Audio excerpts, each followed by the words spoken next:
প্রিয় বোন, আমার পেছনে লাইন দিয়ে লাভ নাই, আপনি অন্যদিকে যান। আল্লাহ আপনাকে,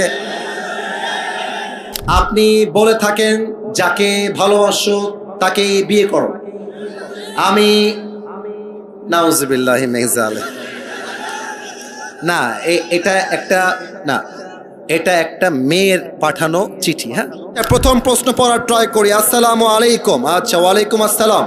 প্রাণ প্রিয় ভালোবাসার হুজুর, আশা করি ভালো আছেন, কিন্তু আমি ভালো নেই। কে রে?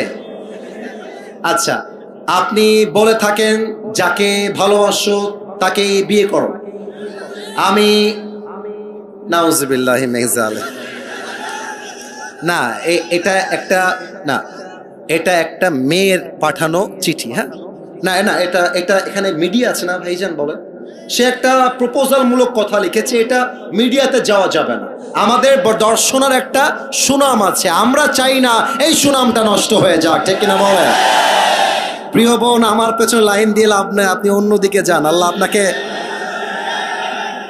আপনাকে দিনদার নেককার স্বামী দান করুক। পড়েন সবাই আমিন। হুজুর, আমি আমার জীবনে 9টা মেয়েকে বাড়ি থেকে পালিয়ে নিয়ে এসে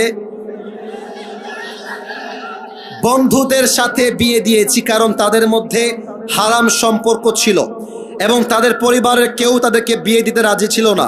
মেয়েগুলোর অন্য জায়গায় বিয়ে দিচ্ছিল, এই জন্য পালিয়ে নিয়ে এসে বন্ধুদের সাথে বিয়ে দিয়েছি। এতে কি আমি পাপ করে ফেলেছি?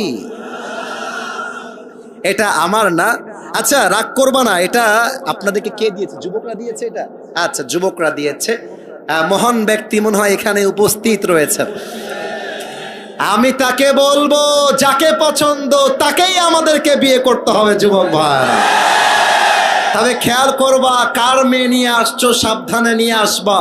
ভুলে ভালে ভিন্ন মেয়ে তুলতে গেলে কিন্তু তোমার পেটের চামড়া একটাও থাকবে না। তবে আমার যেটা মনে হয়, পালিয়ে বিয়ে করাটাকে আমি সাপোর্ট করি না, ইসলামও সাপোর্ট করে না। তবে যারা পালিয়ে বিয়ে করে, এরা সাদে সাদে পালিয়ে বিয়ে করে না। আরে দেয়ালে পিঠ ঠেকলে মানুষ পালিয়ে বিয়ে করতে বাধ্য হয়। আমার তো মনে হয় যুবকের বাপ যদি যুবককে রাইট টাইমে বিয়ে দিয়ে দেয়, আরে পালিয়ে বিয়ে করবে কেন? ধুমধাম করে সবার সামনে বিয়ে হবে। এখন দেখা যায় যুবকটা বিয়ে করতে চায়, বাপ বলে তুই তোর নিজের পায়ে দাঁড়িয়ে তারপরে বিয়ে করবি। মেয়েটা বিয়ে করতে চায়, বাপ মা বলে তোর বয়স এখনো 18 হয় নাই। আমি দর্শনার কাছে প্রশ্ন রাখতে চাই, 18 বছরের আগে যদি একজন মেয়ে বিয়ে করতে না পারে, 16 বছরের মেয়ে টিকটকে নেচে বেড়ায়, এই আইনটা কোথায় থেকে আসবে যুবক ভাই, বলো আমাকে। 16 বছরের মেয়ে টিকটকে নাচতে পারবে, পার্কে গিয়ে প্রেম করতে পারবে, হোটেলে গিয়ে বয়ফ্রেন্ড নিয়ে নষ্টামি করতে পারবে, হালাল ভাবে বিয়ে করতে পারবে না। এটা প্রমাণ হয়ে যাচ্ছে। পার্লামেন্ট চলছে আল কোরআন দিয়ে নয়, পার্লামেন্ট চলছে পশ্চিমা আমেরিকার সভ্যতা দিয়ে যুবক ভাইরা। আল্লাহ যুবকদেরকে হালাল ভাবে বিয়ে করার তৌফিক দান করে। পড়েন সবাই আমিন।